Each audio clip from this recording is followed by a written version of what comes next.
Le 6 janvier, des Gilets jaunes lancent sur la plateforme Litchi une cagnotte de soutien à Christophe Détinger, d'abord placé en garde à vue, puis en détention provisoire. Bonjour, j'ai le plaisir d'accueillir Céline Lazorte. Bienvenue. Bonjour. Vous êtes la fondatrice de Litchi, vous êtes ambassadrice de ce salon des entrepreneurs 2018. Alors Litchi, c'est des cagnottes entre amis, mais pas que. La cagnotte atteint très vite près de 130 000 €, mais elle est clôturée peu de temps après son lancement en raison des critiques de plusieurs membres du gouvernement, mais aussi de syndicats de police qui dénoncent une apologie de la violence contre les forces de l'ordre. Cette entreprise, vous l'avez fondée il y a 8 ans. Entre-temps, vous avez été racheté par le Crédit Mutuel. Et depuis, on en est où? Qu'est-ce que ça représente aujourd'hui, Litchi?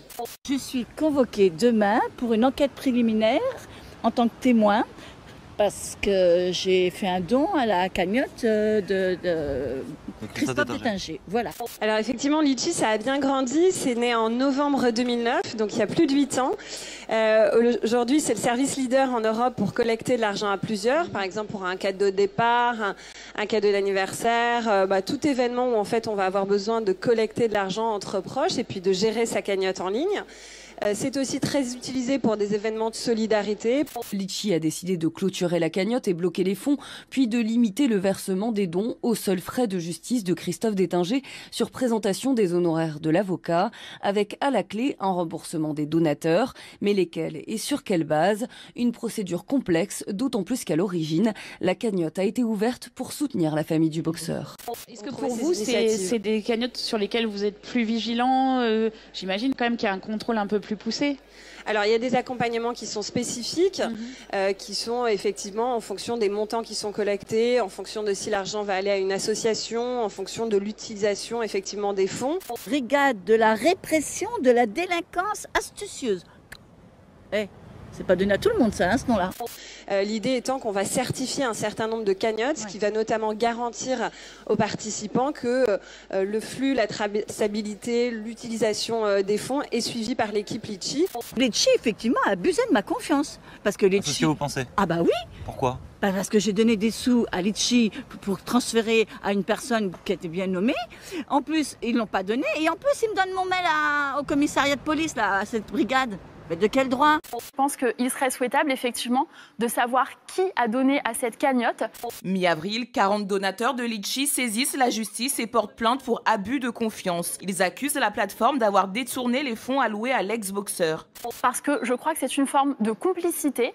Il est assez curieux de constater que le Wikipédia de Madame Céline Lazorte, cette fondatrice et dirigeante du groupe Litchi, a été modifié début janvier 2019, soit dans les jours qui ont suivi la polémique autour du blocage de la cagnotte Litchi de Christophe Détinger.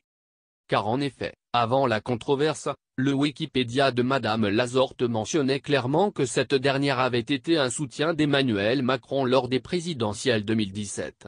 D'ailleurs, ses propres retweets de membres de La République En Marche ne souffrent d'aucune ambiguïté. C'est pas neutre de voir que, par exemple, je vais avoir contre moi dans un dossier civil le procureur de la République. En théorie, c'est possible. En 20 ans de pratique, je ne l'ai jamais vu. Donc j'aurai la prochaine fois, la prochaine audience, le procureur de la République qui viendra main dans la main avec Litchi pour essayer de bloquer cette cagnotte. Voilà, on est dans du droit civil là. C'est totalement inhabituel. Gérard Leclerc. On va parler Macron à l'heure des comptes. C'est des révélations de Mediapart et du Monde depuis quelques jours, et France Info également, nos confrères qui ont publié une enquête révélant que le candidat d'En Marche aurait bénéficié de rabais assez conséquents de la part de plusieurs prestataires durant sa campagne présidentielle. Vous voyez, on a essayé de faire un petit apéritif un peu festif pour que toutes celles et tous ceux qui se reconnaissent dans la démarche d'Emmanuel Macron puissent se connaître, se rencontrer.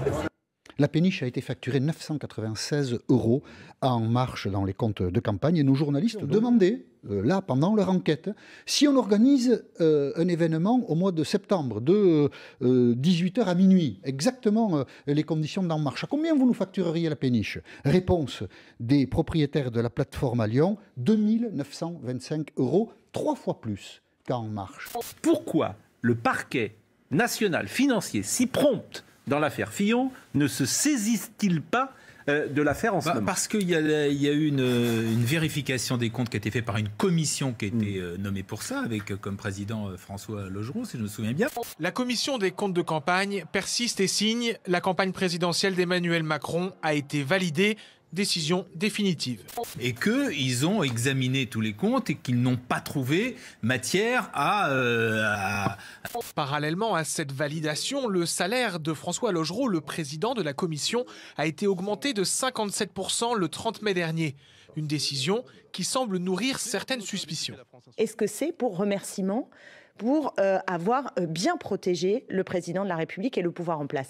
Ils ont mal fait leur job, ceux qui vérifient. Je vous lis l'article L52.8 du Code électoral. Attendez. Je vous le lis, ce code. Une entreprise n'a pas le droit de faire un don, sous quelque forme que ce soit, un parti politique ou candidat. Concernant les ristournes, il précise qu'il leur est interdit de fournir des biens, services ou autres avantages directs ou indirects à des prix inférieurs à ceux qui sont habituellement pratiqués. T'as pas le droit de faire de ristournes. Oui, c'est normal, oui. Ben oui, mais donc ils ont mal fait leur job. C'est écrit noir sur blanc, la commission admet en principe des rabais dans une limite maximale de 15 à 20%. Au-delà, il faut engager une procédure de rejet du compte pour don de personnes morales, c'est-à-dire aide illégale d'une entreprise à un candidat. Donc voilà, votre propre règlement dit au-dessus de 20%, il faut qu'on se pose des questions. Non, alors je sais, ceux qui vérifient ont mal fait leur job. Et donc je vous renvoie à la question, pourquoi le parquet financier, le parquet national financier n'intervient pas? Nos rapporteurs n'avaient pas signalé ce problème 90% de remise. Des deux théâtres, le Bobino et le théâtre Antoine, parce que ces factures ne faisaient pas apparaître de remise, comme ça apparaît souvent en clair, et par ailleurs... Depuis le lancement de son parti En Marche, c'est la 3e fois qu'Emmanuel Macron se rend à Londres. C'est la 6e ville de France, comme le dit très joliment Boris Johnson. Donc vous avez beaucoup de Français à Londres, et c'est important de leur expliquer ce qui se passe. En réalité, avec 90 000 inscrits sur les listes électorales, Londres se situe plutôt au 15e rang des villes françaises, comme Grenoble ou Toulon. Mais à Londres, il y a beaucoup d'entrepreneurs ou de financiers à succès, de potentiels donateurs pour sa campagne. 14 millions d'euros de dons reçus par La République En Marche depuis sa création, vous en avez la moitié qui viennent de Paris. Une ville comme Lille, c'est 31 000 euros. Une ville comme Londres, c'est 800 000 euros. Et ça apparaît très clairement dans les Macron-Leaks, puisque dans les Macron-Leaks, il y a des échanges de mails, notamment avec le trésorier de la campagne, où ils organisent des dîners, où il y a des plans de table, on les voit très bien, il y a le nom des personnes autour de la table, et il y a la valeur de la chaise. Et la valeur de la chaise, c'est 7 500 euros, donc vous avez des dîners, ça, on va faire un dîner à 220 000 euros, là, on va faire un dîner à 240 000 euros, et puis ensuite, il y a 150 000 euros de dons qui viennent des États-Unis, de New York, et ça a été exactement la même chose. En tout, chaque foyer a pu donner jusqu'à 39 200 euros depuis la création d'En Marche. Question : ces grands donateurs peuvent-ils avoir une influence sur le programme d'Emmanuel Macron ? Pour peut-être ôter cette idée qui voudrait que le mouvement soit financé par une oligarchie financière ou autre, il faut savoir que les gens qui donnent plus de 5 000 euros, ce qui est une somme d'argent très importante, représentent moins de 2% de tous nos donateurs. Ce que Christian Darnia ne précise pas, c'est que ces 2% pèsent très lourd. Pourquoi c'est problématique? Encore une fois, c'est légal. C'est le système qui est problématique. Pourquoi c'est problématique? Parce que si vous êtes Emmanuel Macron, candidat à la présidence de la République, et que vous allez faire campagne, ce qu'il a fait à Londres auprès des financiers, à New York auprès des financiers, des millionnaires, ce qu'on vous dit, c'est, écoutez, Emmanuel Macron, je pense que la priorité, ça va être, 1, de supprimer l'exit tax, ça nous coûte un peu d'argent quand même, puis 2, de supprimer l'impôt sur la fortune, et puis 3, quand même, on a rétabli récemment la progressivité de l'imposition sur le capital en France, ça nous coûte trop cher, donc on va mettre une flat tax à 30%.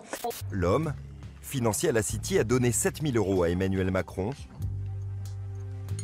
Il souhaite rester anonyme. Vous l'avez rencontré, Macron ? Plusieurs fois, oui. Qu'est-ce qui vous a séduit au départ chez lui ? L'éloquence, une vision de la société. Il répondait à des préoccupations pour nous, par exemple dans le monde de la finance, qui nous touchaient. Je me souviens de questions sur l'ISF avec des réponses classiques libérales. Ces financiers de la City ont été régulièrement sollicités. Et en fait, ça explique les politiques mises en œuvre par Emmanuel Macron. Emmanuel Macron met en place ces politiques économiques aujourd'hui qui favorisent ceux qui ont financé sa campagne électorale. Macron incarne une forme d'optimisme qui surprend beaucoup. On ne s'attendait pas vraiment à ça, si on en avait parlé il y a 1 an, il y a 2 ans. Comment vous analysez ça? Je pense d'abord que c'est quelqu'un qui est extrêmement courageux. Ça, on le voit. Il faut du courage pour essayer ce qu'il essaie de faire. Nous gérons de l'épargne qui nous est confiée par des particuliers, SICAV, FCP, ou par des compagnies d'assurance, des caisses de retraite qui nous donnent des mandats pour gérer l'épargne des Français ou des Européens. Et donc ça veut dire que nous ne sommes pas propriétaires, ce n'est pas notre argent que nous investissons, c'est l'argent de nos clients. Et il est tout à fait conscient que la France a besoin des réformes économiques, notamment autour du marché du travail. Ça c'est évident, il a même essayé dans le gouvernement de passer des réformes dans la loi de travail. Comment vous le classez politiquement, Macron? Moi, je dirais que c'est un réformateur extrêmement courageux.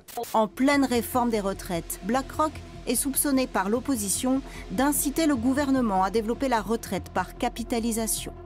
Jean-François Cirelli se félicitait d'ailleurs des premières mesures en ce sens de la loi Pacte en juin dernier.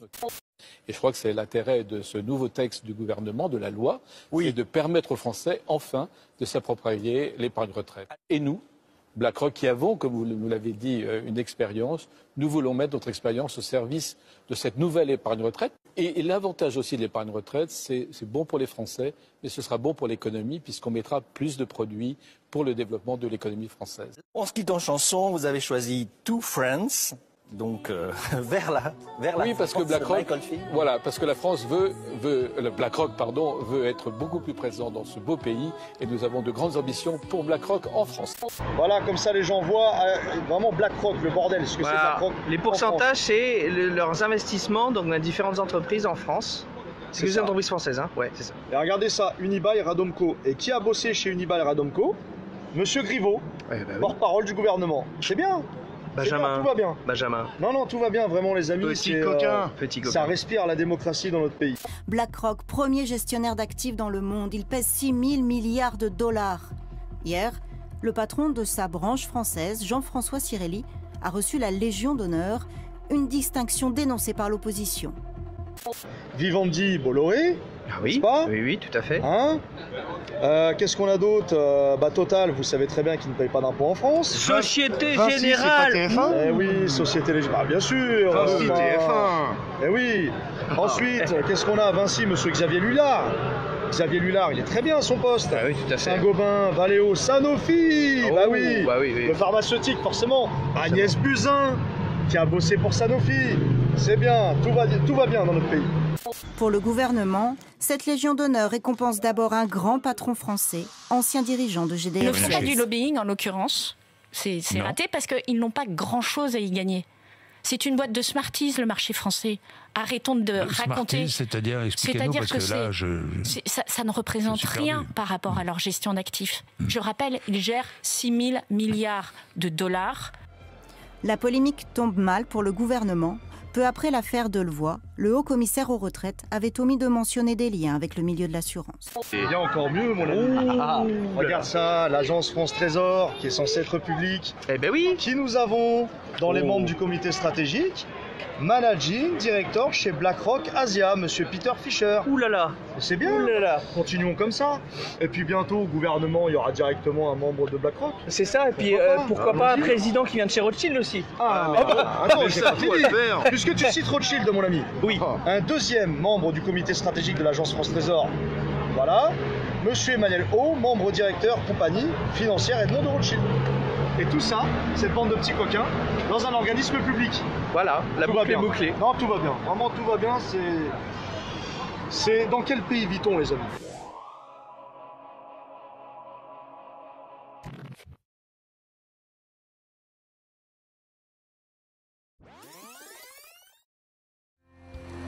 Au QG de campagne d'Emmanuel Macron, Christian Darnia finit par nous recevoir. Il reconnaît qu'il a bien effectué une levée de fonds lors de sa soirée à Londres. Nous l'interrogeons sur l'identité de ses plus gros donateurs. Christian Darnia botte en touche. Il serait souhaitable effectivement de savoir qui a donné